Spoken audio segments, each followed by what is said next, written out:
today is, dear God, thank you for always being there for me. You hug me when I hurt, you guide me when I'm lost, you are with me when I'm alone. I need you every day. Amen. On October 3rd, for the Department of Water Resources, I granted permission to advertise the position of full-time maintenance worker. This position will remain posted until filled.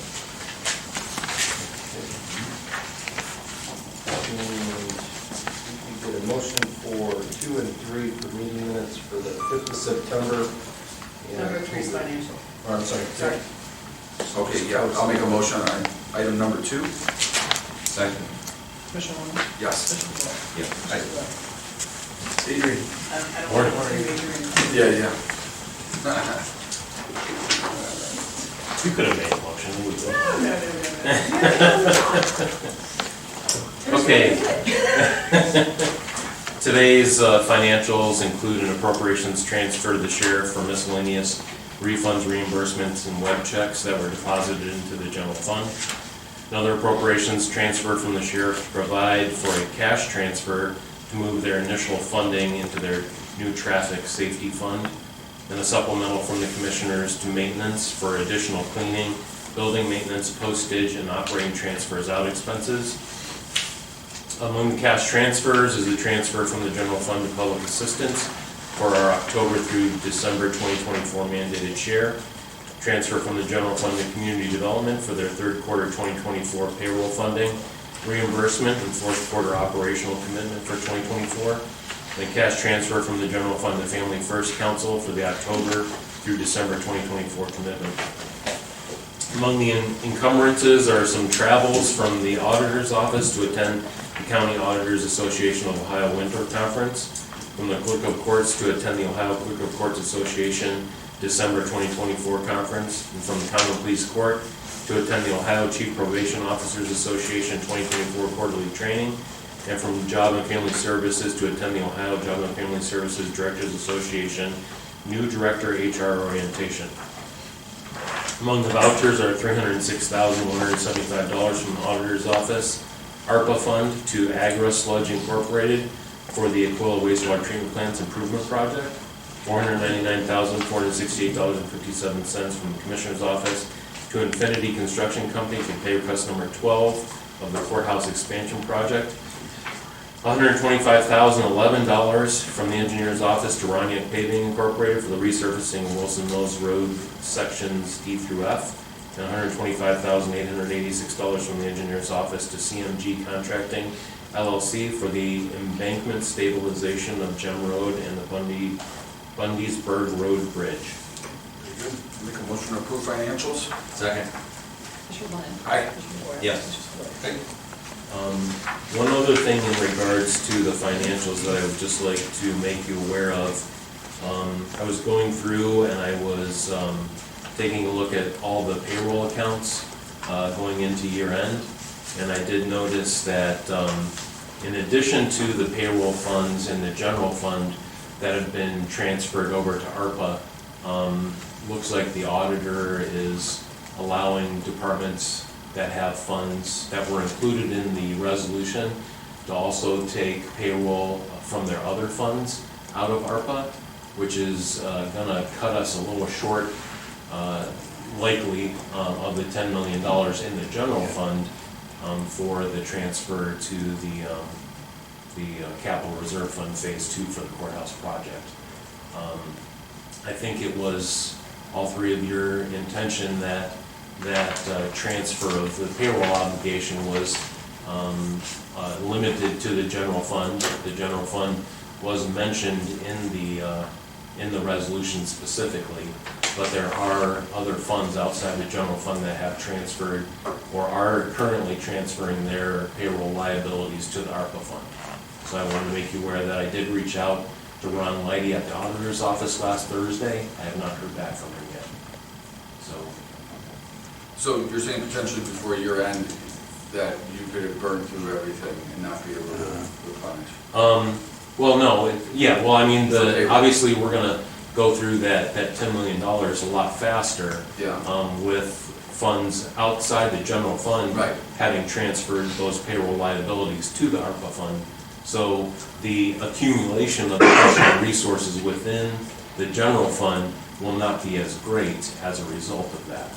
So because we're likely gonna get through those ARPA funds faster than anticipated if this is allowed to continue. Thus, those obligations will have to be transferred back to the general fund. So we won't be accumulating, an almost full $10 million amount. I mean, I would imagine it's probably gonna be more in the realm of, 6 to 7 maybe. So I will have to identify additional resources, whether that's in the general fund or somewhere else, be it the building improvements fund or whatever, in order to get the full $10 million. So I did want to just make you aware of that. I'm trying to resolve it, trying to figure out what's going on and what the thought process was behind that. Because all my communications were in regard to the general fund. Right. Not any other funds outside of that. That's right. That could be an issue. Yeah, I just wanted to bring you guys up to date on that, and also. What departments are doing that? It'd be basically the departments that have funds outside the general fund, but are also in the general fund. So like the auditor's office, the engineer's office, the clerk of courts. I think that those are the main ones. Interestingly, the sheriff's department, although they have several funds outside the general fund, it doesn't appear that they are doing the same thing. I think the prosecutor's office is also doing it, so they're, So I guess my only question is that, in our budget, we appropriated X number of dollars for salaries. So at the end of the year, what's our number gonna look like as far as if we're pulling dollars out of ARPA, we're gonna have a big surplus number on our salaries. If we're looking at 6, we're gonna be looking at a difference of 4. Is that what you're looking at? I have not, that is just a very big generalization. Right. I have not run the numbers to see what the actual effect of this is gonna be, but some of those funds are relatively substantial amounts of money in payroll. So I'm thinking it's gonna have a more dramatic effect than I am anticipating a dramatic effect. Hopefully it would just be less than that, but I have not done any actual calculations yet to see what the end effect of it's gonna be at the end of the year. So they did not allow us to bring any of those appropriations and move them around to prepare for a cash transfer before the end of the year. So we're still in a wait and see kind of stance for the beginning of the year to do that transfer. So, Is there any explanation to that? like I said, I reached out to Ron last Thursday and I haven't heard anything back from him yet. Okay. Stay on it.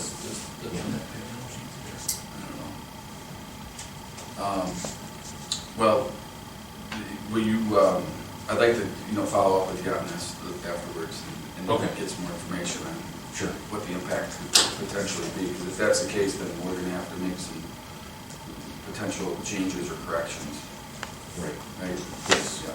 At the very least going forward.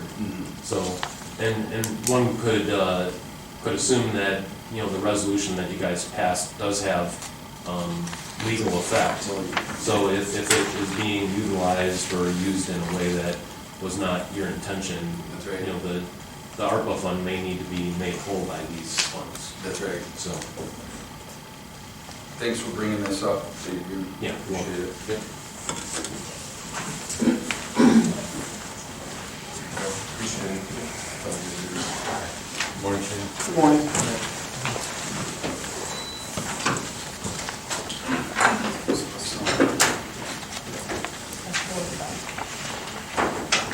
Item number 4, the engineer's office is requesting the board accept and execute the highway easement between Geauga County Board of Commissioners and FMGC LLC parcel 21-158000 for roadway improvements on Butternut Road, County Highway 21, in Munson Township, in the amount of $17,712. Okay, very good. I'll make the motion. Second? Commissioner Lennon? Yes. Commissioner Rea? Yes. Commissioner Spillier? Right. Item number 5, Engineers Office requesting board accept and execute highway easement between Board of Commissioners and Lottie Stimfel, trustee for the Stimfel Family Irrevocable Trust, parcel 20-041500, for roadway improvements on Clay Street, County Highway 37 in Montville Township, in the amount of $200. Great. So moved. Second? Commissioner Lennon? Yes. Commissioner Rea? Yes. Commissioner Spillier? Right. Thank you. Item number 6, the County Engineers Office requesting the board approve and execute Resolution 24-176 to improve Clay Street, County Highway 37, Sections E and F, and Leggett Road, County Highway 33, Section A, in Huntsburg and Montville Township. So moved. Second? Commissioner Lennon? Yes. Commissioner Rea? Yes. And carrying on with Clay Street, item number 7, the County Engineers Office requesting the board approve and execute Resolution 24-177 to order the asphalt resurfacing of various roads, including Clay Street, County Highway 37, Sections E and F, and Leggett Road, County Highway 33, Section A, in Huntsburg and Montville Township. Resolution also requests the board approve and execute title sheet of the specifications for the same, and further, this resolution sets the bid opening for Friday, November 1st, 2024, at 10 a.m. using Bid Express. Notice of the bid opening will be advertised on October 17th at Canaanawha County website. So moved. Second? Commissioner Lennon? Yes. Commissioner Rea? Yes. Commissioner Spillier? I think I may have somebody come up and join me for the next one. Morning. Let's see.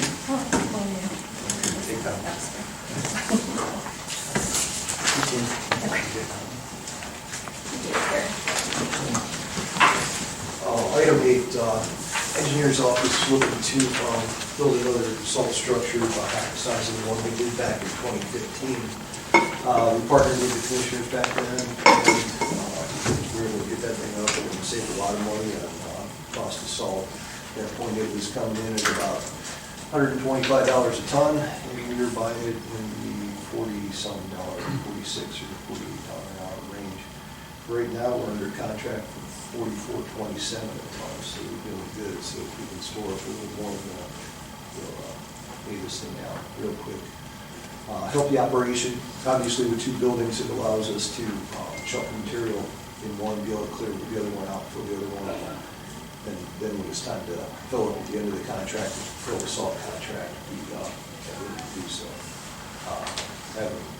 Some of the townships have had problems with fulfilling their contracts and asking us to store salt, and vice versa, we would use our salt at times. So what we're asking commissioners to do is what we did back in 2015 with this one. The commissioners put in 22.2% of the cost of the structure. In this case, our estimate is $775,000,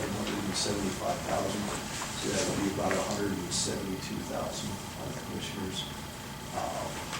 And we're asking to advertise to bid this rest of the funds, the balance of that, come out of engineers' fund, $600,000. And this is important all the way around because how many political subdivisions do you help out with the salt? On a regular basis, roughly 5, but there's times when virtually all of them, at one point or another, have called and said, "We help out here." So, yeah, it's just been, and like I said, we've been able to work the economy of the salt prices and the good prices and buy it low. So, doing that, in essence. Yeah, I mean, it has been a great addition to your system over there, being able to stockpile that and take advantage of bulk pricing and good pricing. And but one thing I have noticed over the last couple of years, and maybe this is bad luck bringing it up, but we haven't had to use as much salt over the last 2-3 years, so that number has been down. It So- has been down. We were in about the 8,000 ton range last year. One thing that people don't realize is those 12 inches of snow, that storm cost us the same as 1 inch of snow. Yeah, So- just freezing rain or whatever. Exactly, yeah, the ice is even worse, that's a lot harder to fight. So, yeah, you don't, the cost of dealing with the weather is not related to how many inches of snow we get, it's how Yeah. many events. But our tonnage has been down, though. It has, yeah. I think we were right around 8,000 last year. So And I guess usually that's the around only question I have is, what's the additional space needed for? Is it because of the transferring it, or is But it? part of it is, but Yeah. we also want the additional storage so we can buy salt while it's low. Like I said, we're at $44 a ton right Right, now. I mean, so you just want to buy more? we haven't seen that in over a decade. Yeah, because that's what we're still sitting on a bunch from last year, right? So we're in this year's contract, salt contract, yes. Yeah. Yes. So that's what I was wondering though, like as far as, is it, you just need more space to take advantage of better pricing, or is it? Well, yeah, it does help the operation Okay. though. So, when the trucks are coming in, when the loaded trucks of salt are coming in, they're not fighting our guys. Gotcha. Battling Okay. the storm and All right. so having the two does make quite a Yeah, difference. it was a great idea then, and, I still think it's a great idea, what you did. The other one paid for itself in It about sure 2 did. years, Yeah. like literally. And that doesn't count convenience and how it helped out the township. Especially some of those bad, like, there was that time when they really had us over a barrel with salt, remember, it was like really bad. Oh, yeah, we were down to 10 truckloads. Yeah, but we were prepared for it, you guys had a good stockpile, so, We barely made it, and that's what precipitated, I had the need for that building, and then that really inflamed the situation. yeah. Made it happen. Like, everyone was wanting to buy from you guys, I think, right? Yeah, and we were down to nothing. So, where are you planning on putting this one? Right next to By it? the other one, but it Yeah. turned to 90 degrees to it. Are you gonna tear down that old, Yeah, Yeah. the barn will have to come down. That Yeah, old- the dome we took down a couple of years ago. Yeah. okay. It was ready to come down. Yeah, it's gonna come on its own, yeah. It was quite interesting when they took it down, Okay. they kind of just gave it a little Oh, help good. and just. Yeah. Right, okay, good. Yeah, so we'll get that. So will this be a similar kind of deal like we did last time, as far as, you had the money for X amount, and then, was it a loan on the other side? Last time it was, we're not asking for a loan. Last time it was a 15-year, 0% loan for our portion of it. Okay. With this, we'll be able to cover that. So we're not asking for the loan portion, just the 22.2%. So just, okay, so Um, just take from general fund and just fund Yeah, it? transfer into, we have a Okay. building fund. Okay. You guys could do that. Okay. And yeah, and this is, we talked about this briefly in our budget hearing with you guys. Yeah. And this is kind of like phase one, where we want to, eventually where the old salt ones were, you're talking about the dome and the barn that are getting knocked down. Mm-hmm. We do want to move our brine station from, right now, you've seen it Yep. in the back of our garage. We want to move that, put that up on the hill Where with it's a that, little more convenient. and Yeah. maybe move the fueling station and that, and then that'll give way to our larger project that is 5 to 7 years out to, their larger Yeah. project that's 5 to 7 years out. Think about a new That- building. Yeah, it's kind of, not a new building, but, well, Or yeah, as addition. far as the one on the hill, yeah, we Yeah. would do a wash station for the trucks with all the requirements. That'd be great. Coming along, you gotta do that inside now. So Yeah. wash station, the brine, and maybe fuel up there on that hill where that is. And then the upgrades that we talked about to the garage and all that, some drive-through bays, make it more efficient for today's work. That's 5 to 7 years out. Okay. And that definitely we wouldn't have. And so We wouldn't have cash in hand for that. So you're able to take advantage of, a lot of this money comes from what, the licensing fees, is that where you? Yeah, those have been up, and the gas tax has been really rock solid. Okay. Our income's been good. Okay, so you got, this is okay, but, Yeah. yeah, as far as budget wise, you're good to go? Yeah, we're solid, we can cover our portion. Okay. Yeah. Okay. But yeah, we're asking to advertise the bid of this. We go out the same as. So the county's portion would be 172, or the general fund portion? Yeah, Same 22.2% thing. is the same deal we had before, and the Okay. estimate's 775, so. And this would be in 2025? We would actually encumber the money this year. Okay, okay. Yeah, because this, with it opening, we have 60 days to award and execute contracts and everything, so it would be before the end of the year. Sounds good. You guys got any other questions? No, I think it's a good idea. Yeah. Okay, all right, I will, go Hold ahead. on, and- one yeah, second, Yeah. Tim. Do you think we should take some kind of an action regarding the 172 before they go up to? They probably should take some kind of action today, approving, moving it, or, you know, Before they do we'll have to number 8. do that transfer at some point, but they could approve it today, would occur.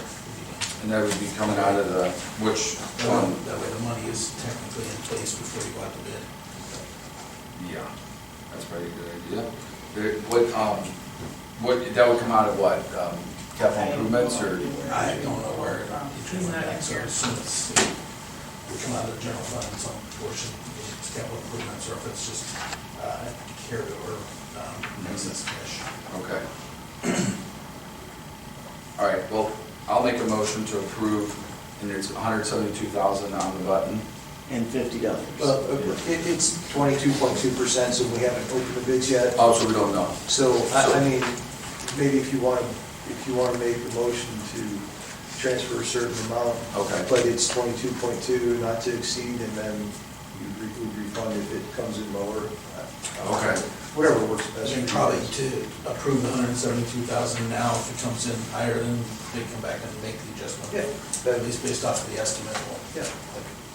Okay, all right, well, I'll make a motion then to approve the $172,000 for the general fund portion of the salt shed project.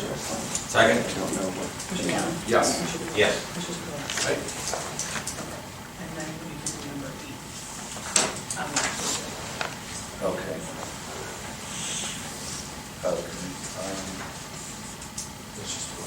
Okay, all right, do you want to just read that real quick?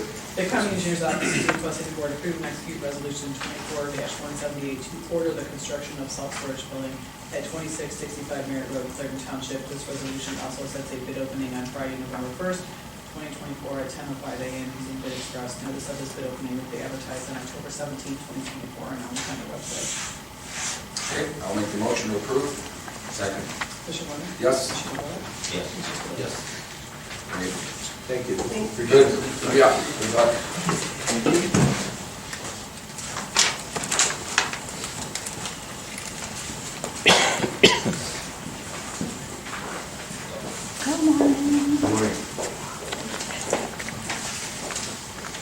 I have items 9 through 14 on the agenda. So we have had some difficulty hiring at the Department on Aging, specifically in our senior centers, with our recreation and education staff. And not only do they do some of the programming there, but they're also trained to teach like evidence-based wellness, balance classes, diabetes, self-management, and they're also responsible for doing our Meals on Wheels program, preparing all the meals. So it's a very critical position, and we are struggling to hire for that position. So, talking with Jerry, Linda, Kathy Hostetler, the folks who work in my adult day, the folks who work at the senior centers, they all have the same job description. So we said, let's start here. Let's make 2 different job descriptions for the folks who work in the senior centers, for the folks who work in adult daycare, because maybe the folks who work at the senior centers, they may not be interested or comfortable working with clients who have Alzheimer's and dementia. Let's kind of, separate those job descriptions to see if it attracts different candidates, vice versa. Those who have that passion for working with Alzheimer's and dementia may not want to work in the senior center. So we kind of wanted to start at that point and do better with the job descriptions to see if that will attract more candidates so we can fill these critical positions.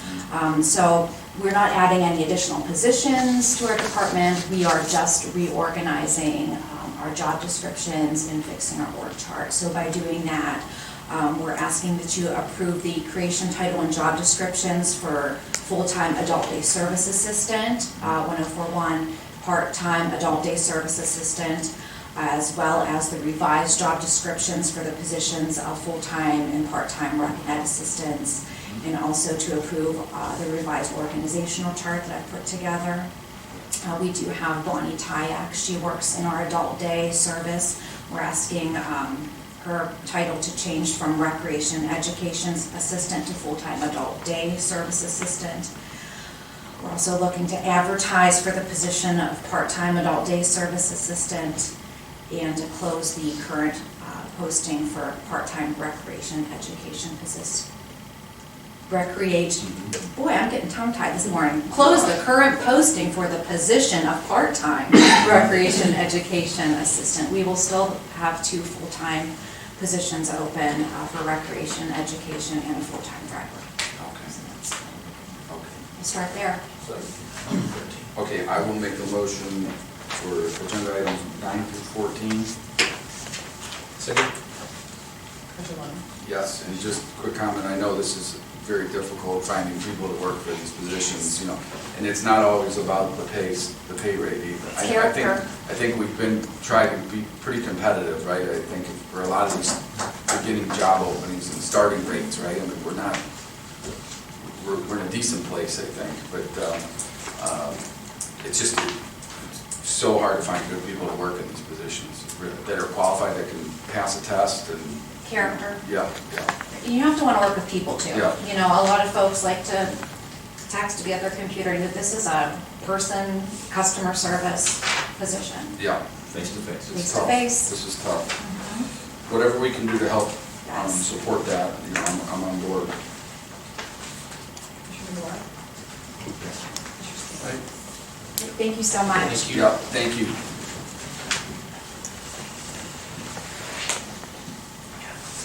Morning. Good morning.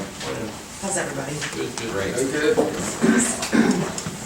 Okay, so item 15 is Community and Economic Development Department is requesting the board approve and authorize the president of the board to execute the Ohio Department of Development Brownfield Remediation Program Grant Agreement for the period of July 4th, 2023 through June 30th, 2025 in the amount of $2,917,012.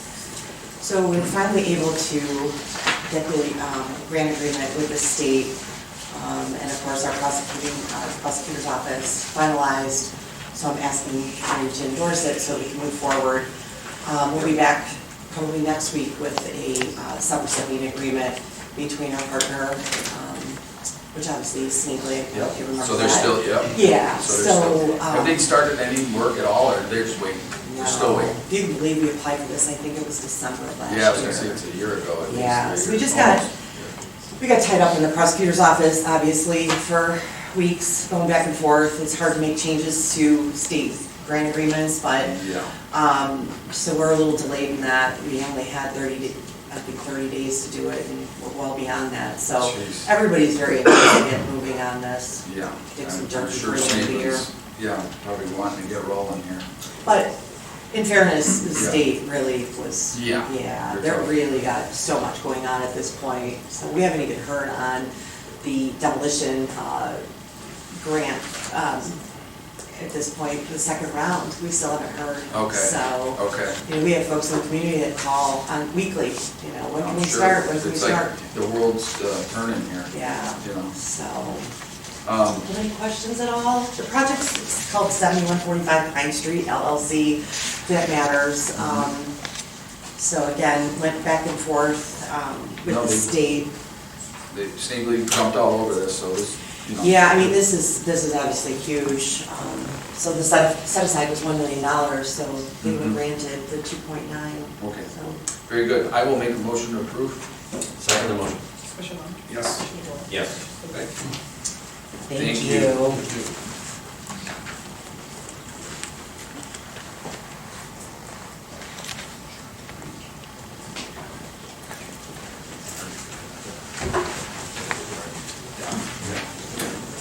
Good morning.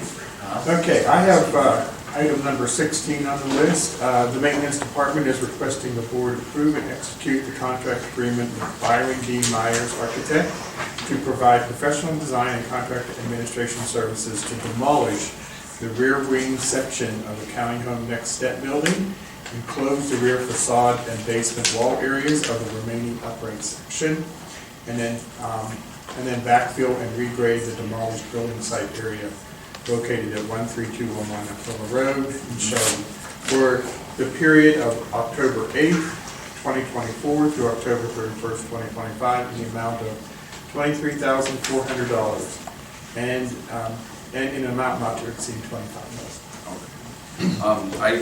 I apologize, this one is new to me, I didn't really hear the backstory as to what's the reason for this? So this is a section of the building that hasn't been used for several years. Okay. It is in very poor repair. Okay. Is this the porch area in the back, kind of? Yes. Yeah, okay. Yes. Yeah. So that whole section plus the breezeway that connects the two buildings Mhm. will actually be removed. Oh, okay, okay, And so there's a lot of work around that from okay. gas piping and sewage lines and all that that go through that would also connect the two buildings. Are they anticipating any asbestos in the building? There is asbestos in the building. It was identified back in 2000. So we're working to either take that out before the demolition starts or include that as part of the contract. Okay. It's very small amount. There's about one pipe and I think there's some flooring in there. And in the job specs, will they remove the cement floor? And is there stone walls or? Yep, all the foundation will be removed, all the way down, and then everything will be backfilled and graded. Glenn, do you have any use for the stone Keep those. wall? in the We are saving the stone wall. Those are valuable, Yes. right, Jim? They're selling, they used to, you couldn't give away, now they're selling them. Right? Yeah. Okay, great, sounds good. Okay. Very good, sounds good. I'll make a motion on agenda item number 16. Second? Commissioner Warren? Yes. Commissioner DeWort? Yes. Commissioner Spillier? Thanks a lot. Thank you. Yeah, good job.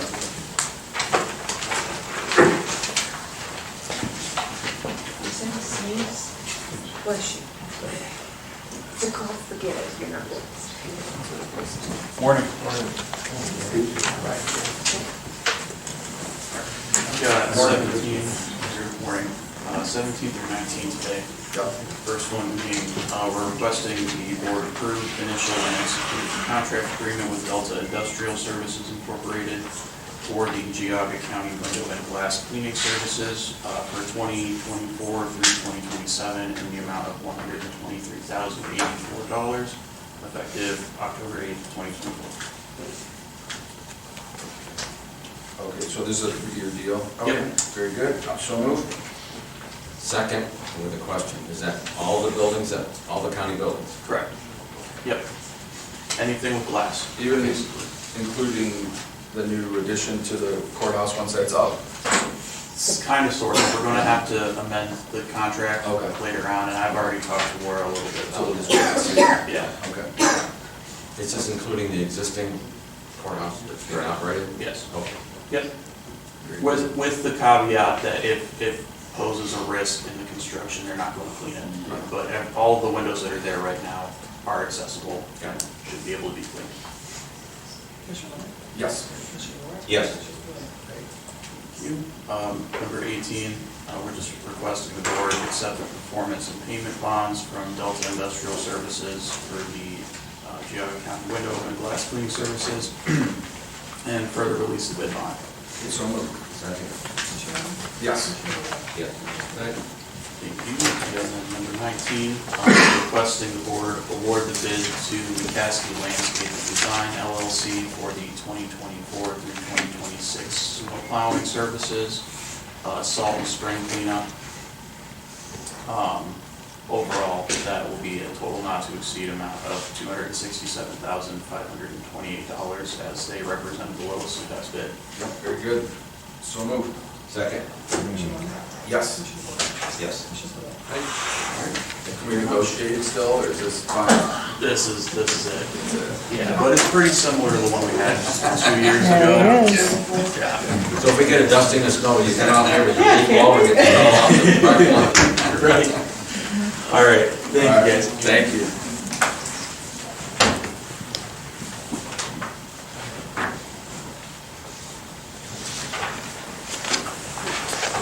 Morning. Morning. Good, good. Next item on the agenda is a request the board approve and execute a contract maintenance form with Auburn Fence Corporation for needed repairs to the Auburn Lakes Pump Station fence area. It's an increase of $7,440 to a maximum contract with them of $12,440. Okay, so moved. Second? Commissioner Warren? Yes. Commissioner DeWort? Yes. Commissioner Spillier? The next item on the agenda looks a little big, we've talked about it. To change order number 2 with for the contract with AgriSludge Incorporated for the Aquila wastewater treatment plant.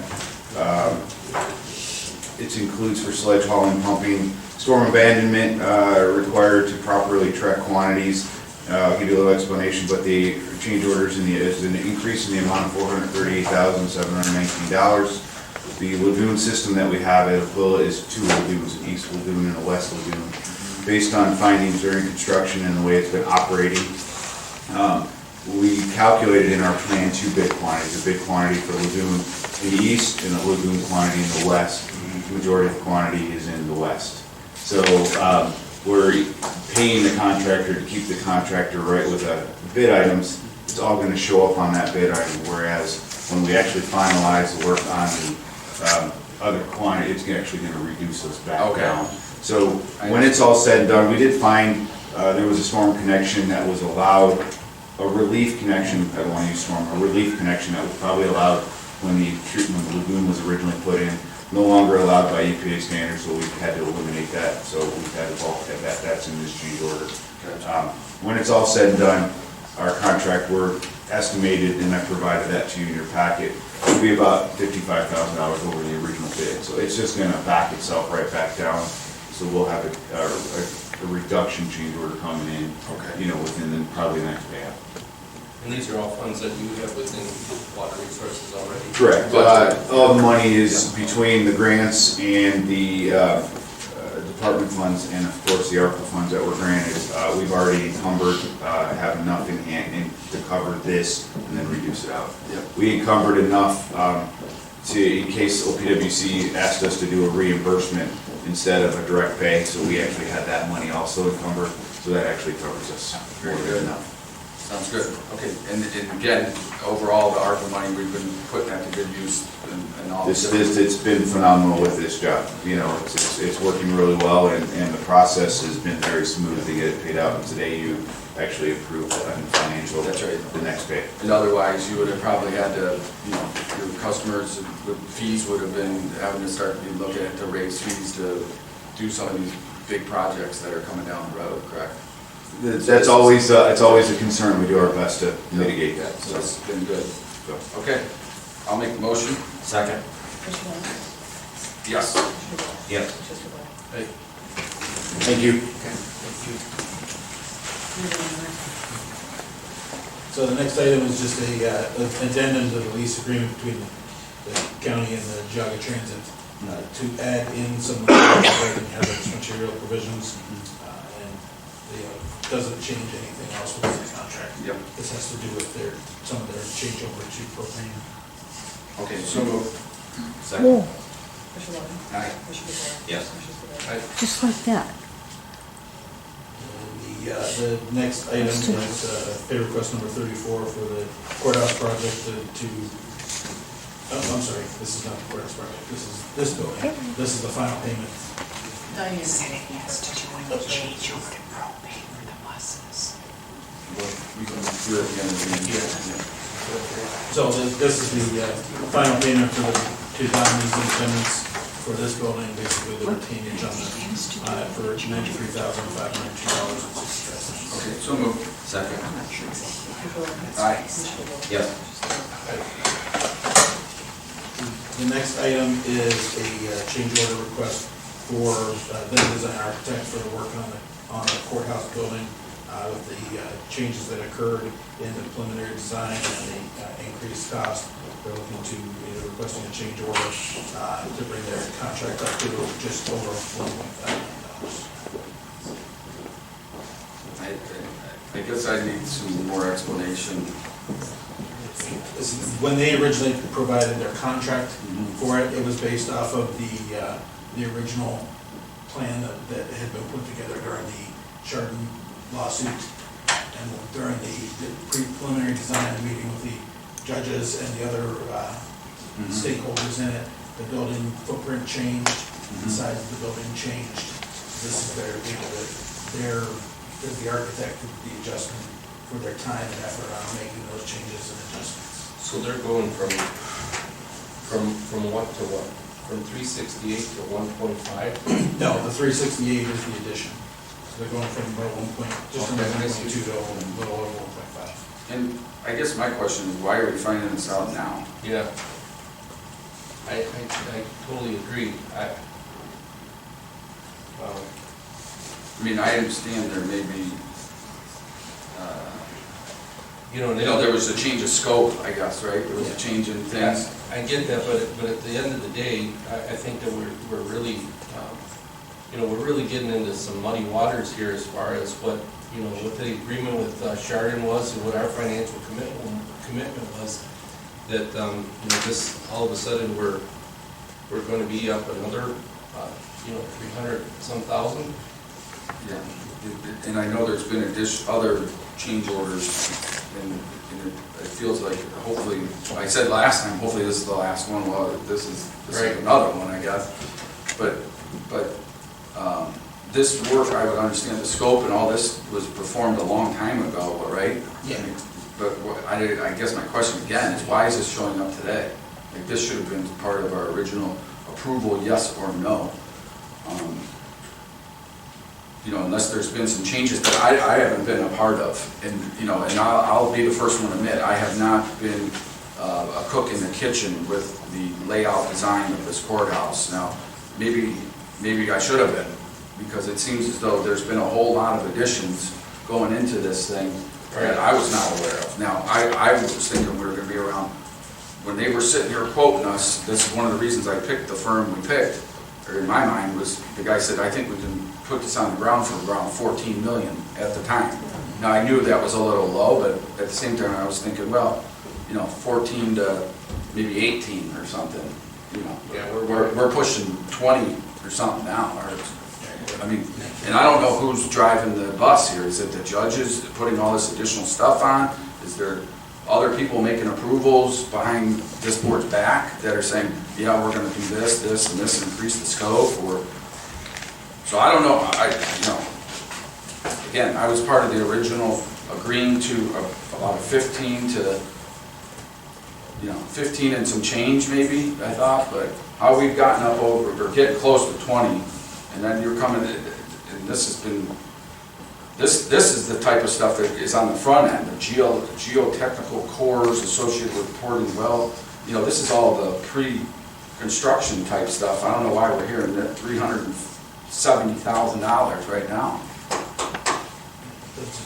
As we were moving along with the design, these were some things that came up, and we had the architect kind of holding off on providing this until down the road, once we knew what their final number was going to be. Okay. As opposed to nickeling and diming it as we Sure. go along. No, and I get it. And listen, here, I do understand this, that putting an addition on an old, let's just, to be nice, call it an old building, okay, is challenging, especially putting new and marrying those two together and trying to, what's underneath it and everything else. So I do understand that there's some things, when you start peeling back the onion, you're gonna run into some issues that were unforeseen, that's it's not new construction. So I understand that there probably is gonna be changes associated with that, but I don't know, I'd like to, it'd be nice if we had a breakdown of what the $368,000 was, instead of generic words. Jerry, do you want to have Brad talk about this a Yeah, little Brad, bit? you would. Oh, you're here, I didn't even see, I'm sorry, I didn't see it here. Yeah. Good morning. Good morning. I think I gave you a fairly simple explanation.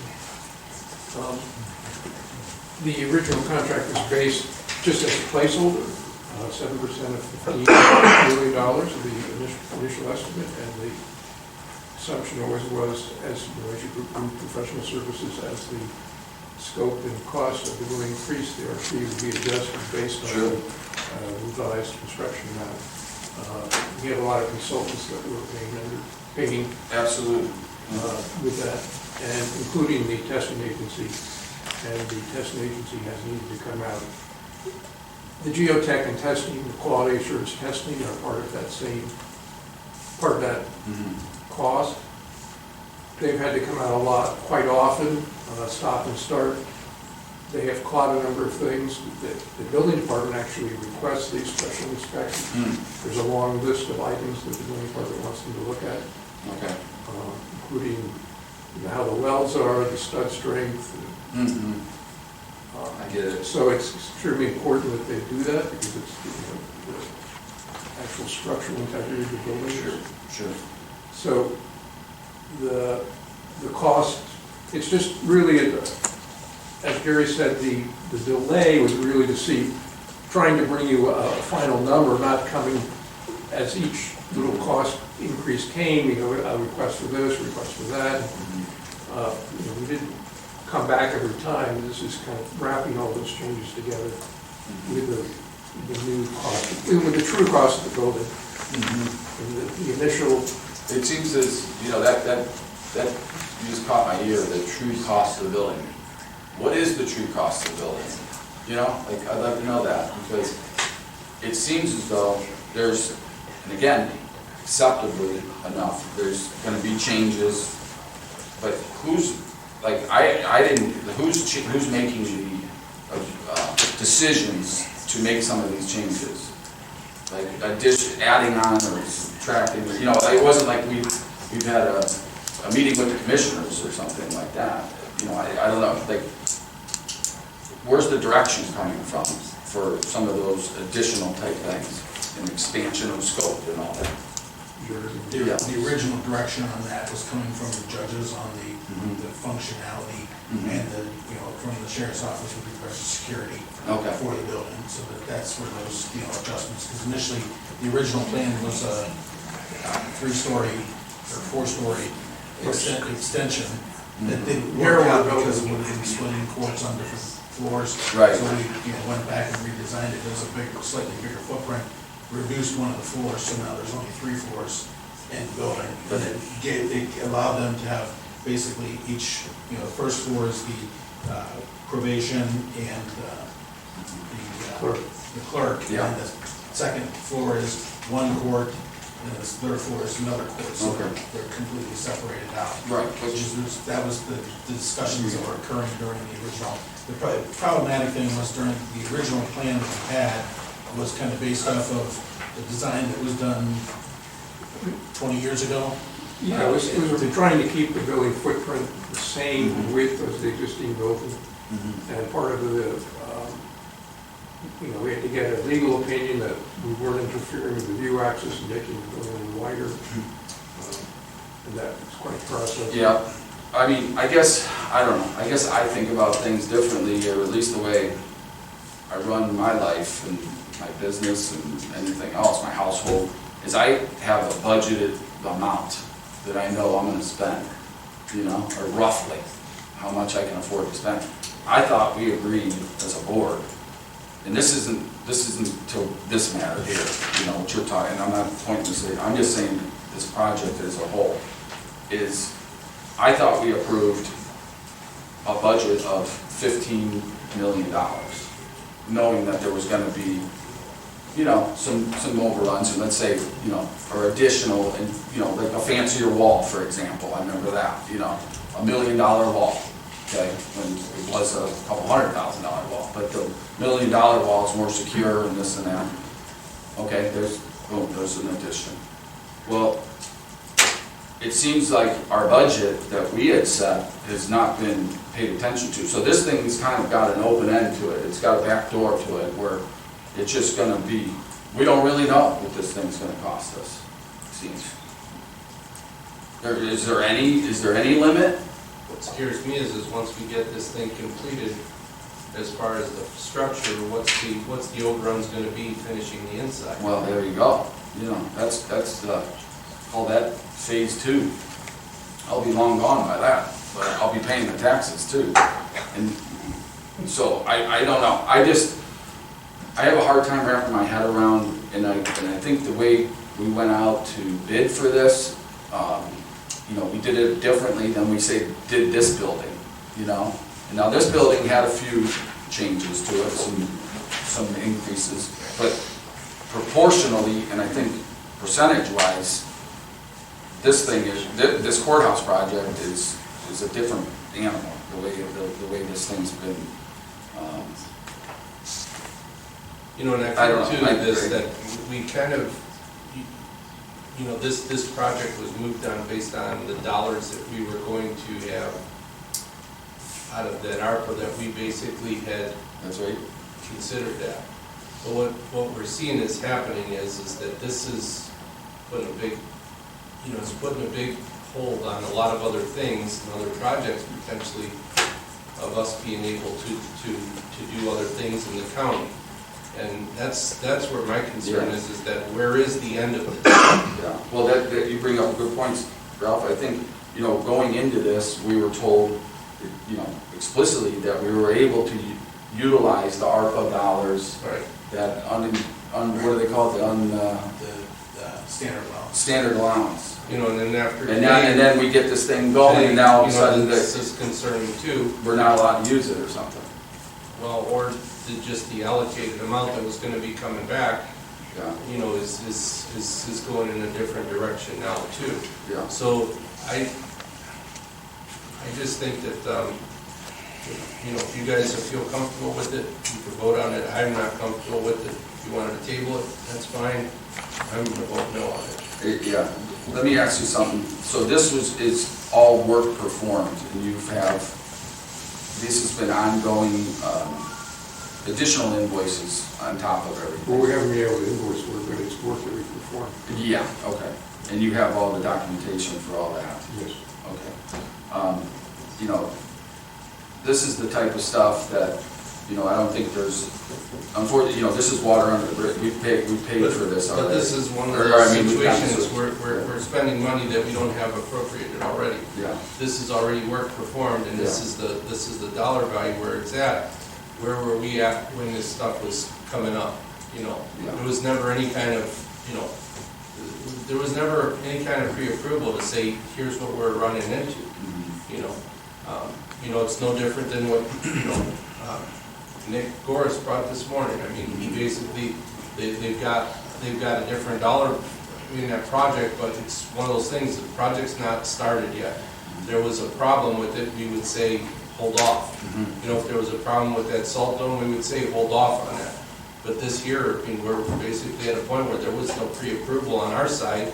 All we're basically looking at is another $360-some thousand increase, and now we're being told that work was already approved. How do we justify that? It's careless, and I just don't think that that's right. I mean, I know we have, I agree. I mean, I know we have our X amount of cost built into this already, but yeah, my concern is there a cap? Is there a budget?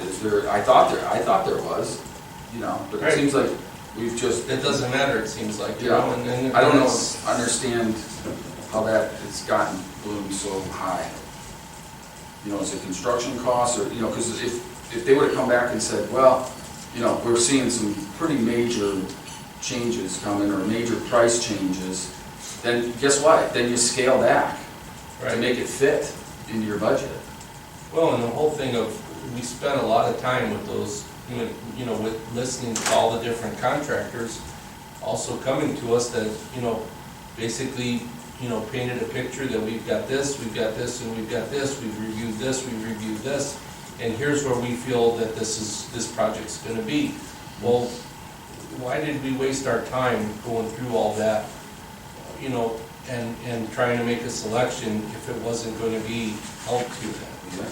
You know, we were basically sold a bill of goods that's totally different number now, and I don't know. Like, when we went out to bid for this building, we had a budget in mind. We had a dollar amount, correct? And it was a design build, right? Is that what we did? Yeah, we did the construction. Or construction manager risk, which is different, and they take the risk on the overage, right? And then on this one, we did what? It's still the same thing, it's construction. Oh, we did the same? Yeah. Okay. But with that, if the changes come from the owner or from the owner's reps, or that's not on the contract. So it puts the burden on, you know, the contractor to come in under budget. Right. Yeah. Yeah, it's one of those things where, you know, I get it that this, you know, from the sounds of it, we went from a four floor to a 3 floor, but, you know, so what's the square footage difference really? If we increase the 3rd floor to make up for the 4th floor, you know, is the square footage still the same? the square footage got, the square footage increased, but also, I mean, the initial estimate was before we had all the quartz technology, and that's a substantial. But why wasn't that taken into consideration at the beginning? We hadn't had the programming meetings. The court hired Vienna Court as their, part of what their technology will, I think, allow more automated court reporting system, for instance. I see. Let me ask you something. Who, again, I'm gonna get back to this question because I think it is important. Who are you getting direction from? Are you getting direction from the Board of County Commissioners, or are you getting direction from the judges or some other group? The direction's coming from me, but it's with the input from the judges, Okay. from the sheriff's office.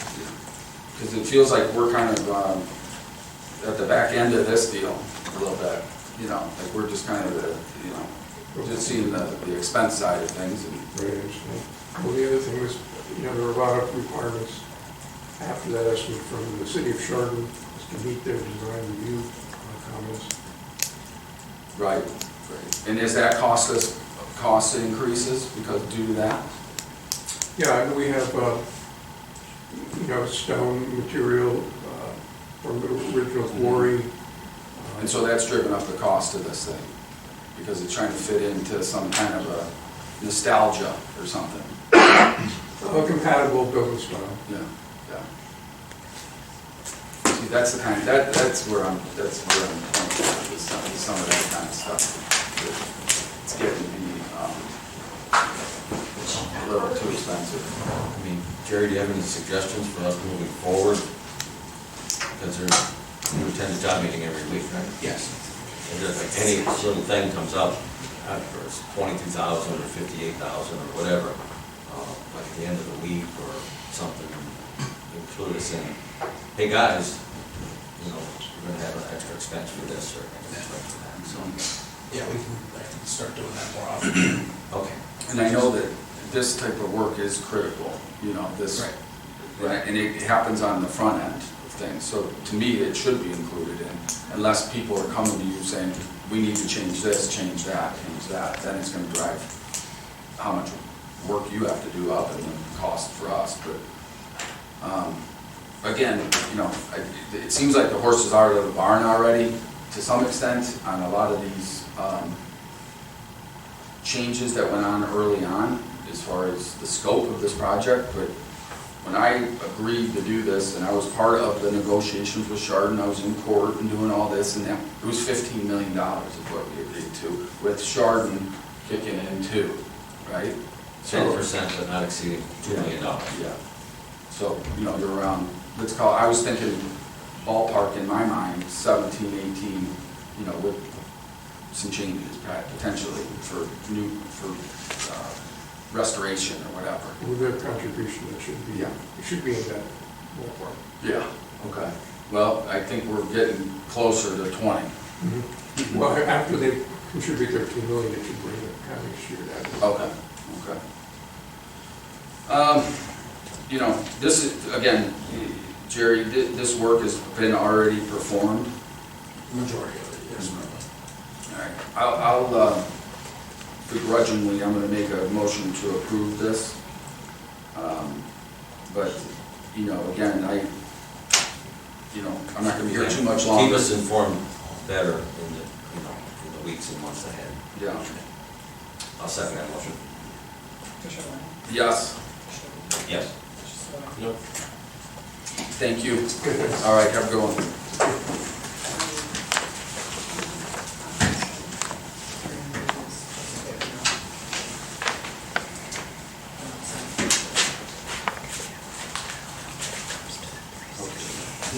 The next item with the prosecutor's office seeming to be more reluctant to provide legal services to the board for whatever reason, whether it's conflicts of interest or anything else. I'm looking at getting another attorney firm on board as just under contract, so that if we start having stuff, we're not sending it all to one contractor or one attorney.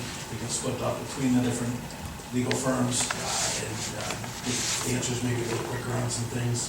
You know, kind of, that way we also intend to let the other firm know that, you know, look, there's an expectation that we're gonna get answers quick. If we don't, we can always go to the other one. So this is just a agreement with Dan Law for legal services as they may come about, in an amount that would not exceed $50,000. We do not owe them anything if we don't use them for anything.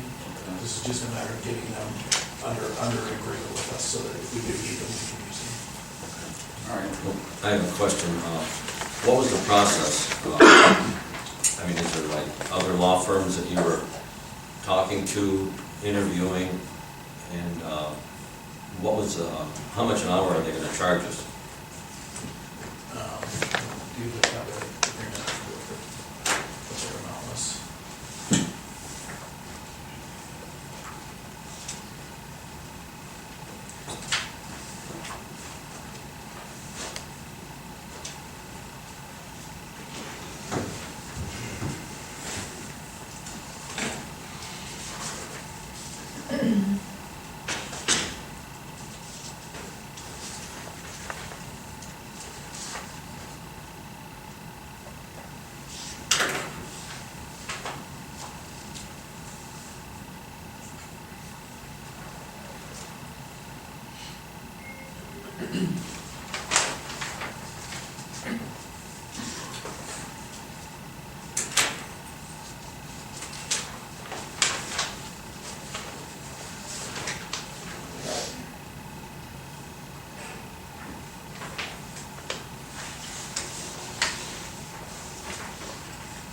Do you have any of their original, you don't know what the hourly rate is? No, sorry.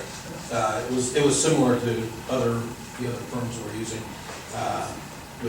They broken down to attorneys with more than 10 years experience would be $325 an hour. Attorneys with less than 10 years experience would be $225 an hour, and paralegals would be $125 an hour, which is similar to the other law firms. Okay. I did a little research on Dan Law, and it's all over the internet. His law license, he was formerly Ohio Attorney General for 17 months. In 07, he was removed from office in May of 08. It just goes on and on. He has been suspended for 6 months, engaging in conduct that resulting in conviction on misdemeanors, criminal counts, soliciting improper compensation, filing false financial disclosure statements during his tenure as Attorney General. In a vote of 7-0, curriculum opinion by the Ohio Supreme Court adopted by the Board of Commissioners and grievances and discipline, and engaging in conduct that adversely reflects on a fitness to practice law by making improper payments from the political campaign fund to 2 senior aides while they were employed by the Attorney General's office, and by filing 07 and 08 financial disclosure statements that failed to disclose expense reimbursement checks totaling $17,540 that Dan had received from the campaign committee, and failed to disclose that a campaign contributor to his company and paid more than $20,000 to lease a private jet that transported Dan and his children and others to a seminar in Scottsdale, Arizona. In rejecting Dan's argument that his state license suspended a sufficient sanction for a misdemeanor, and the court wrote, while we recognize that Dan has offered substantial mitigating evidence, we note that he has previously been disciplined by the court. He has admittedly and knowingly engaged in conduct that resulted in criminal conviction of soliciting improper compensation, and that his conduct with respect to the fiscal disclosure statement fell somewhere between reckless and knowing. He also engaged in his unlawful conduct while serving as state chief legal officer and one of his most recognizable attorneys in the state. I don't think I should go on and on because there's just more and more of this. I agree that we should continue looking at law firms to take care of this challenge that we have from time to time. Intergovernmental disputes. And also on the internet, it says he doesn't take care of that. He's like in real estate and other type of stuff. So I really think that this law firm doesn't fit our needs. I just want to get that out there. When did that all occur?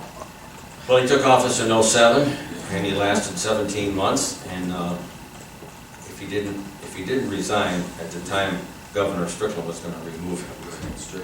Strickland, Yeah, sorry. yeah, no.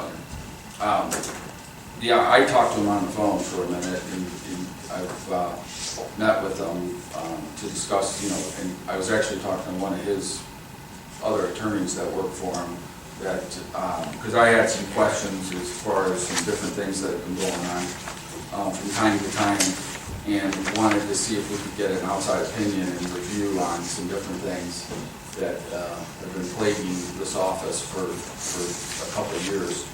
And, I'll admit I was not aware of that background, but I got the sense that they were very thorough as far as their review on some of the things that, and interested in getting to the bottom of some things too, so. But, that being said, it's up to the board too, what you guys want to do. Sure.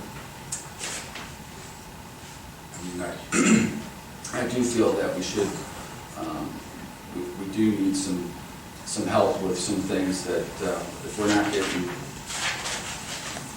if we're not getting answers, or getting answers, we need at least some opinions. Right. And I think the firm that we have been using in the past, she's been helpful with some contract review type stuff, but, on the bigger picture, like reviewing some different things related to, say, Ohio Revised Code, or the way things are supposed to work between different offices, and that was really where I wanted to get some answers. And we're utilizing minor Roman. No, and then, my gut feeling is, I don't think that the Ann law fits our needs, and there's a lot of firms out there that we could utilize. No, I respect that. All right, well, I'm gonna make a motion to approve that agenda item. Second? Commissioner Romero? Yes. Commissioner Moore? A loud no. Commissioner Spiller? I would say, talk to Jerry again about, about the firm and stuff as far as their experience level. I don't know if it's specifically him in particular that's going to be the representative on this or not, but, as far as the firm itself, based on what you told me, and I know how hard it is to find firms, and it's not something that we have to always use or use, but at least I think that we need to look at possibly some other ones too. Yeah, we could just get being some. able to get some people, so I would say, at least somebody to roll something off of. I mean, we're not committed to spending any money with this firm, right? Right. We can get other firms to review as well. I'm fine with that. Yeah, If you got somebody else in mind, that's fine too. so Oh, yes. sure. And just confirming your Yes or no? One more thing. Excuse me, did you guys approve? Or He said you? aye, and I confirmed that his answer was yes, and that's what. All right, so you approved 2-1, is that correct? Yeah. Yes. Thank you. Also online, it says, Attorney Mark Hand has devoted his entire legal career to fighting for homeowners, consumers, and small businesses, beginning in their tenure with an antitrust director in the Office of West Virginia Attorney General. The firm is in Cleveland, Columbus, and Cincinnati, and some other areas. But in addition to his work as an attorney, Dan served for the people of Ohio. You keep reading this, and it doesn't have anything to do with intergovernmental disputes. Well, I talked to, I did talk to him, but I also talked to one of his staff attorneys, I guess, or whatever you call it. And that's what this guy does, is intergovernmental, working with the Ohio Revised Code. And I just said, I want somebody that can relayed to me and explained to me these gray areas of Ohio Revised Code, because, I think there's been some, statutorily, some things that have gone on that have been a question over the last couple of, year and a half, 2 years. So, I think it's helpful when these things come up, who's responsible or who's not responsible. And this guy seemed very versed in this, so I don't know if it's specifically Dan that's doing it, that will be the guy working for us or not. But we can find that out. I don't know. This is And, Well, I think we can continue also, we could try to find others also, to be able to have a pool of some people for different scenarios, and at least run past them. We can have them come in here and talk to us, Yeah, and then we could even ask them some of these questions. Okay. Oh, you want me to do this? Okay. Good morning. Good morning. It's a treat to get to be up in front of you guys for a change. Yeah. Is that microphone on? I can talk loudly. Yes, she is. Okay. How's She that? We're looking at item number 26. This is a very simple thing. We're going to be doing a survey of the property where the new youth center will be built. And that's what this is for. I'm requesting that the board approve and execute the agreement with DB Cozy and Associates to perform a boundary and topographical survey and tree removal staking of the future location of the Geauga County Youth Center, effective today, done by the end of the month. Okay, I'll make the motion. Second. Just real quick, the tree staking and removal, that needs to be done, before March? Is that how, the trees have to be on the ground before March? Or Yeah, and by the end of March. end of March? April, Okay. and it's April 1st to October 31st, you can't remove trees. Okay, so that's the goal, is to get those on the ground quickly? Okay. Just so you know, we went over and walked around to see if there was any timber there that might be of value to the county, and it's really mostly junk. Just brushy. And we did talk with Glenn. He felt that October, November was the ideal time to lay down the trees, so that's why we're kind of trying to push it along so that we could get the trees down as quickly as possible. Very good. When they said removal of trees, does that include the stump? I'm going to assume it will. I mean, you can't build a new This building. is just for the survey. This is just the survey of The it. location. Right, this isn't the actual tree Got it. removal. Okay. So Commissioner Lennon? Yes. Commissioner Warren? Yep. Thank you. Yep.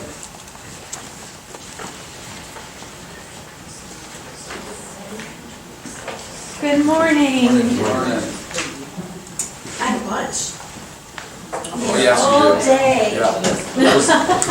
I had to take a double take with some of the comments there on some of that. I was like, really? Really? Yeah. So first of all, Yes. I want to thank Christy and Laura and Kristen Ryan, because they have been working on this diligently since June, and it's definitely a process. It's one we do every 4 years, and they do all the work, but they help all of us with Yeah. who we can use. Just to clear something up, I was asked prior to the meeting, is this a total of all the amounts? It is not. Right. We're just doing a number up to what we could invest. And there, we sent out basically an invitation to all of the banks in the county, and 5 of them responded, and we may use them. We may not, but we all would have the ability to do so. Yeah. Right, but Smart. I didn't really do anything those ladies did. I just wanted to make that clear. No, that's right. So, the Commissioner's Office is requesting the board approve and authorize the President of the Board to execute agreement for public depositories with, and I'm just going to list all of them, JP Morgan Chase, with active monies up to the maximum amount of $100 million. Huntington with active monies up to the maximum amount of $80 million. Farmers National Bank of Canfield for a total maximum amount of $100 million. The Middleton Banking Company for a maximum amount of $100 million, and Premier Bank for a total maximum amount of $25 million. All right, I will make a motion on agenda items 28, 29, 30, and 31. So And 27. Oh, and 27, I'm sorry. So discussion on that, I'm going to need to abstain on number 29. And I would ask that that would be Jim or Tim. Farmers, yeah. Okay, you want to do, we can do them separate then. You want to do that? Okay. So I'll make a motion on agenda item number 27. Say 27 and also 28. 27 to 28. Okay. 27. 27 and 28. I second the motion. Commissioner Warren? Yes. Commissioner DeBoer? Yes. Commissioner Spillier? Aye. Okay. And then 29 Okay, I'll make a motion for agenda item number 29. for Jim. Second the motion. Commissioner Warren? Yes. Commissioner DeBoer? Yes. Commissioner Warren? Abstain on that. It's just the thing. Okay, so then you do. And then I'll make a motion for agenda items number 30 and 31. Second. Commissioner Warren? Yes. Commissioner DeBoer? Yes. Commissioner Spillier? Aye. And then real quick, I was just curious, the reason for, just out of curiosity, the reason for the different dollar amounts for the different banks, is it? It's based on their pooled collateral and Okay. how much, Premier is a much smaller bank, and currently, we don't use them. We used them when they were home savings, now they're Premier. We may use them, it probably would never be for more than that anyway, just for CDs, for smaller investments. Okay, But that's the reason why, the okay. smaller banks. And I also did hear that they're being bought out by a larger bank, but I can't remember who that is, and it hasn't happened yet. Farmers is being bought up. No, Premier. Okay. So like, when you went to Huntington, they said they had like a cap of it, is that how it works? That's right. Yeah, okay. And they've always gone up to the full amount. This time they didn't. I don't know the reason why they Gotcha. used that amount, but we were not putting more than $80 million at one time in that bank. I got you, okay, okay. Well, thank you for, I know this is a project, getting that all lined up, so I do appreciate everybody's work and help on that, yeah. It works for me. They did Yeah. all the work, and Yeah. I just wanted to acknowledge that. Yeah. So, Thank you, everybody. all right, are we all set? Yes. All right, thank All you set. so much. For another 4 years. For another Yeah. 4 years. Yay! Tell me she's gonna retire. I'm gonna retire before we do this. She threatened me with that the other day. So items number 32 and 33 have to deal with the meeting that we were going to have at the airport. There's a conflict on that date, so we're not going to be able to have that meeting, and we're going to cut it. Okay. And so this is just 32 and 32 and 33 are just rescinding the motions that were done the last couple of Okay, weeks. all right, I'll make a motion on 32 and 33. Second. Commissioner Warren? Commissioner DeBoer? Yes. Commissioner Spillier? For clarification, we will still hold session on Tuesday, the 22nd. It won't be. It will be here. It will be. We'll just have a regular session Yeah. on the 22nd, it'll just be Okay. here as normal schedule.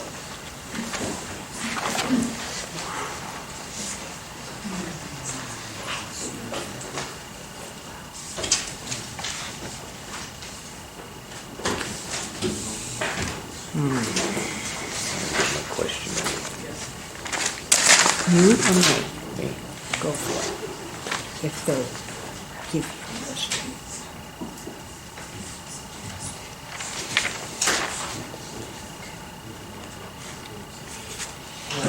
Thank you, sir. Any questions? Yes. Yes, sir. Tom Jones, Auburn Township. Number 19, when he read through that, I noticed he glossed over the price of salt per, well, here it's listed as half ton. $196 per half ton, that's like $392 a ton. Auburn Township last night, I checked, they're paying $40 a ton. This morning I heard it's $40 a ton from the road department. So altogether, this thing kind of smacks of a sweetheart deal. I think that should be looked at again. I think part of the differences that you're probably looking at is that the county engineer's office is buying salt in a bulk price, just like the townships are. And so they are buying it by multiple tons at a time. This is a smaller, like landscaping company, so their prices, they going to be higher to begin with, but I think that also includes labor. And they can't buy their salt from the county? Can I speak to that, please? Because I literally turned and asked Glenn that question when this went through. And he said they do, and he said he would explain it to me later. So I'm going to get that explanation, if Good. that's okay with you guys, and provide it to all of you. Thank Once you. I hear from Glenn and what that's all about. Yeah. Is that okay? Or do you have the answer? No, I was just gonna, the only thing I was gonna clarify is, this was all done through open bid, which is required under the RMS code. So it was bid out, and that was the lowest and best bid of the bids. Interesting. Yeah. So it's not, this isn't some deal that was worked out behind closed doors, it was done as a public bid. I will get the answer to that for you and get it to you, though. Thank you. If that's okay with you guys. And I can provide it to you as well. Okay. Yeah, I Because he think, said they do, so. Then he said he would explain it. well, it did provide a lot of confusion and ambiguity. And that's something that could have been clarified, and it would have saved the doubt and the questions in some of our minds. And that's important. Yes, it is, and I will Yes. try to do that for you. as soon as Thank I you. can. Thank you. I don't know if they can, Direct from, I don't know if they could sell it to a private contractor. I don't think so either. It's I just, think that's it's why I just- asked them about the, how many political subdivisions do you help out, he said at least 5. Right. So, political subdivision gets the same price as the state bid, the same as at our engineer's office. So, I think what maybe Glenn was speaking to is that the maintenance department does purchase salt from the engineer's office, but this is being a private company that bid this contract. Yeah. They would not be able to buy it from the county. We'll double check on that. Yeah. My understanding is that they can't buy it. So in the future, would it make a difference if the engineer's office has an additional dome that they are putting up in order to save money on the bargain price of salt? Does that play into any kind of work that is done with salt? It does. It seems like, it does you know, play into it these are not when- consistent with each other, and this is Diane, Wow. Tom's other half, yeah. When our maintenance department spreads salt, that salt is coming from the engineer's office, purchased by the maintenance department from the engineer's office at that lower price.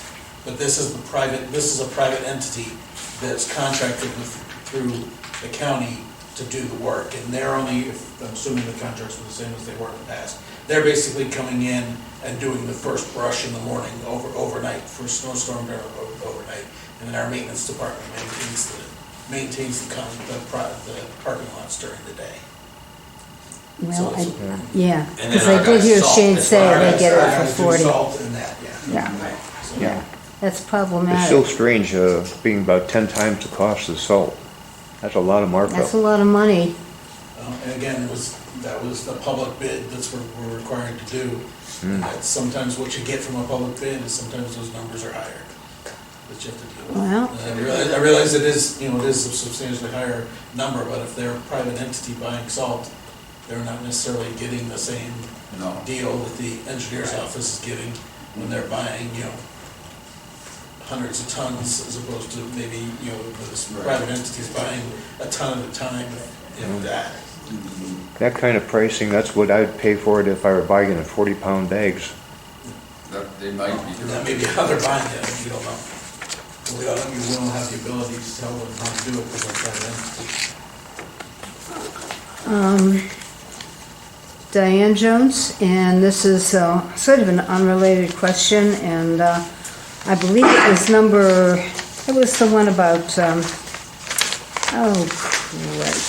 it was the one about Geauga Transit. Okay, so were you dealing with Geauga Transit? Was this the contract with Lake Transit? I mean, we're being told it's Geauga Transit, which is, operated by Lake Transit, which is a huge conglomerate. So which one are we talking about? Are we talking about you know, The lease agreement is with Geauga Transit. with, Yes. yeah. Lake which- Tran is helping run Geauga Transit, but Geauga Transit is Yeah. still a separate entity. Yeah, so for The taxpayers, lease agreement is with Geauga Transit. this agreement was with Geauga The lease Transit. agreement is with Lake Tran, it's operated as Geauga Transit. Yeah, but that doesn't matter. It's totally under the auspices of Lake Transit. And that caused a problem years ago when this topic came up originally. There was a little bit of, pardon me, but there was a little bit of deception and there were problems, we thought. And regardless of what goes on now, it's still, it's a bit of deception that lingers. And that's all I'm going to say about it right now. So you guys figure it out. And thank you for letting We me will. address my concerns.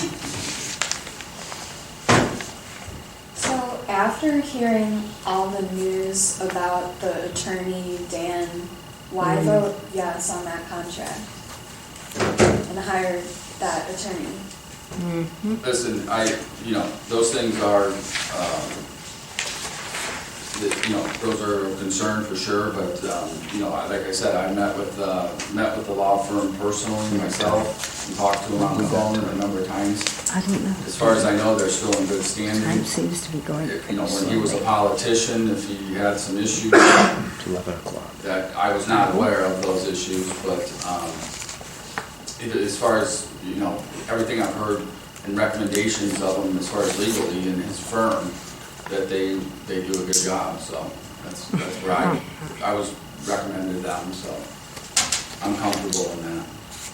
So when you were talking to them, what kind of issues are you looking for? Well, there's been some questions that I've had over the years as far as just Ohio Revised Code and different things statutorily as far as the authorities of, say, one office and another office and how those interact with each other.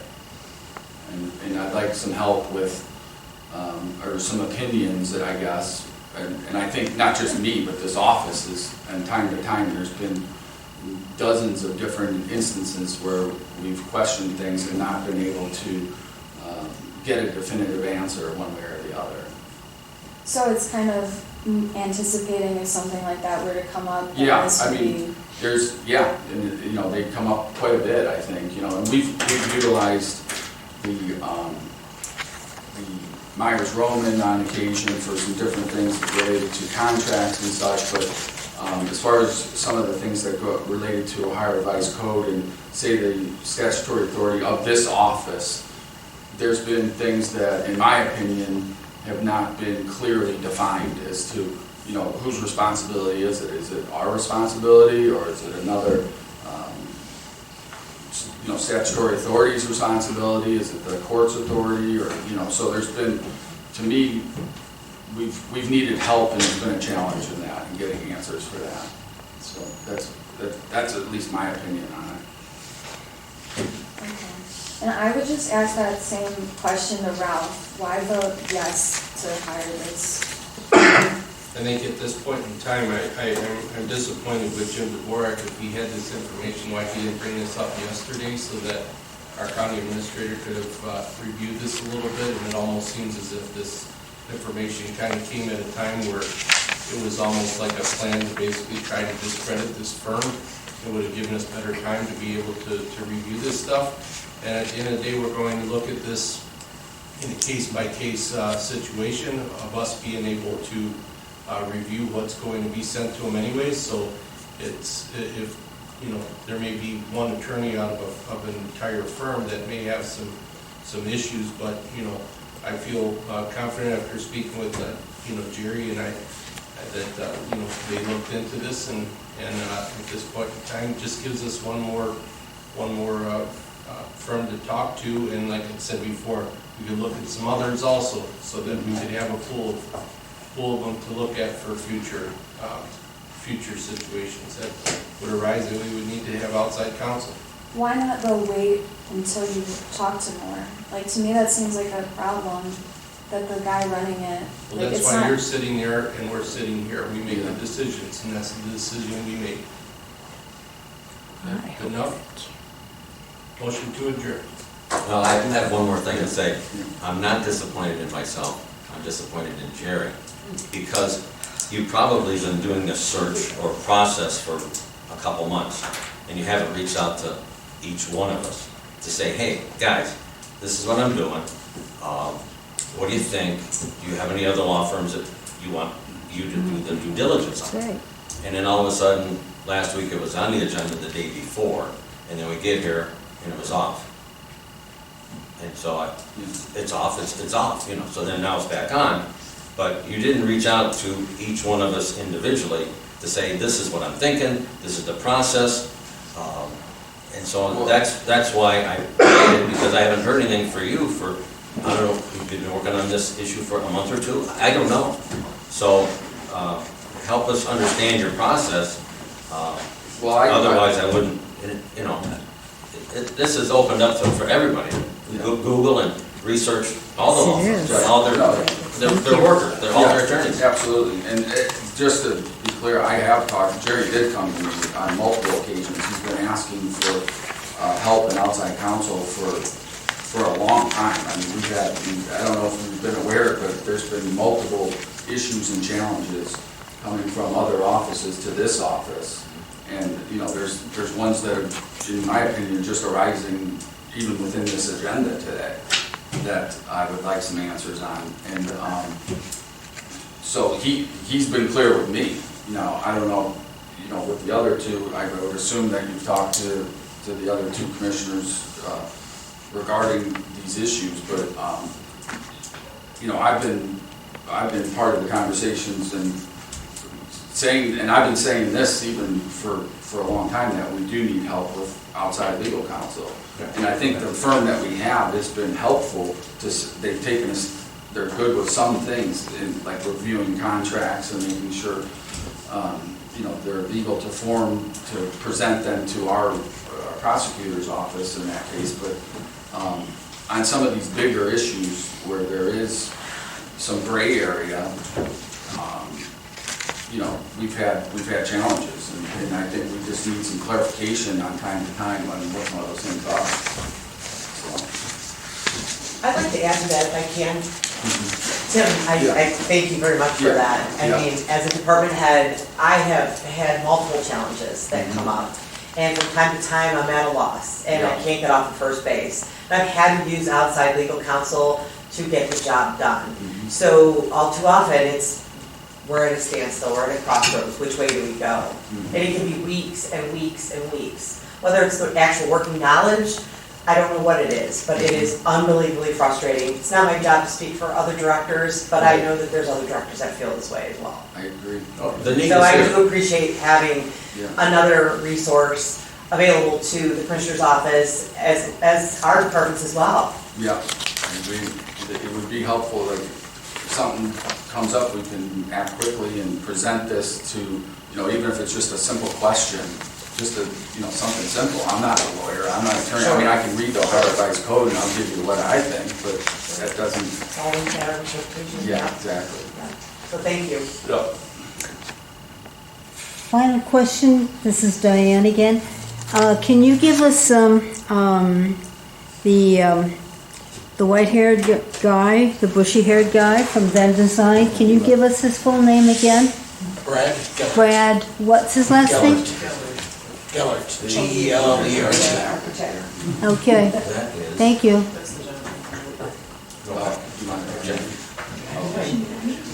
Hey Jeff, how are you?